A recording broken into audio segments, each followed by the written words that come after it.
replay. Hamilton takes Spanish GP for second straight win. 105. Lewis Hamilton makes it back-to-back Formula One victories with a win at the Spanish Grand Prix.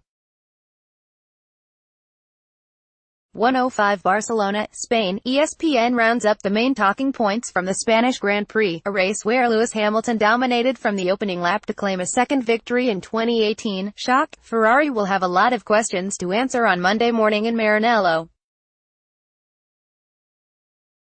Not only were they outpaced by Mercedes all weekend, they also suffered two engine issues on Kimi Raikkonen's car that resulted in a DNF and a 31-point swing in Mercedes' favor in the Constructors' Championship. Given that these power units are designed to last 7 races, it was a big surprise to see car number 7 retire from the race with an issue on a power unit that was just 2 days old. At the time of writing, it was not yet clear what caused the problem and whether the components are salvageable, but after reliability issues cost Vettel a shot at the championship last year, Ferrari will be concerned by the problems. Shocker, Ferrari needed to be aggressive starting from the second row of the grid, but in trying to beat Mercedes it ended up losing out to Red Bull. By pitting Sebastian Vettel on lap 17, Ferrari attempted to force Mercedes' hand, but a slow stop delivered him back on the track directly behind Kevin Magnussen. Valtteri Bottas should have overcut the Ferrari when he pitted 2 laps later, but a slow stop of his own saw him emerge behind Vettel. By pitting so early, Ferrari was also committing to a 2-stop strategy that ultimately proved to be slower than the 1 stops utilized by Mercedes and Red Bull. Unusually for a race in the Pirelli era, it was tire wear and not degradation that was the limiting factor with the tires, and it seems Ferrari was not confident there was enough rubber left on Vettel's second set of tires to see him to the end of the race. The team would have analyzed the softs that came off and made a judgment call based on the wear level to pit Vettel under the VSC and drop him from second place to fourth.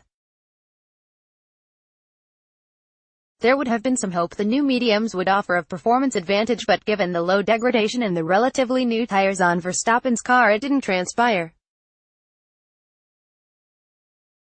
David Ramos, Getty Images. The big one, spinning in one of the fastest corners on the calendar on the opening lap of the race is always a recipe for carnage, and so it proved when Romain Grosjean lost the rear of his Haas in turn 3.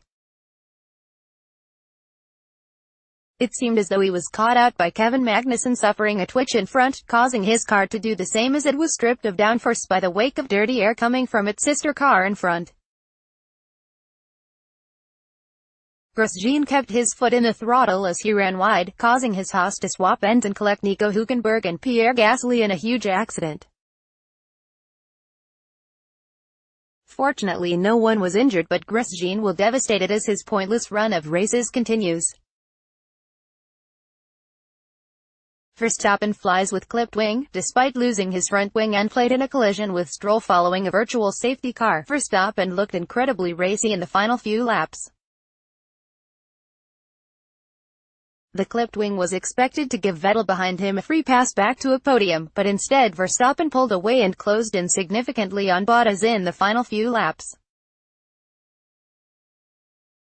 In some ways he was very lucky, but it shouldn't take away from an impressive drive following a torrid start to the season. Ricciardo spins out of contention. Those following live timing will have struggled to compute why Daniel Ricciardo was so far off the pace following the final VSC period. Although it wasn't caught on camera, he later admitted on team radio that he spun at turn 10 as the green flags came out. The mistake cost him a shot at attacking Vettel, which may have been possible considering the Red Bull set the fastest lap in the closing stages. Mark Thompson, Getty Images. Overtake of the race, Fernando Alonso's move around the outside of Esteban Ocon at turn 3. Alonso would have been helped by having softer tires at the safety car restart, but it still required bravery and skill to make a move stick around the outside of the fastest corner on the track. Driver of the day, Lewis Hamilton appears to have his mojo back. After struggling so much in the last 3 rounds, a pole position and back-to-back victories is confirmation he is back at his best. The victory rarely looked in doubt as he trod a delicate path between outright speed and managing tire wear.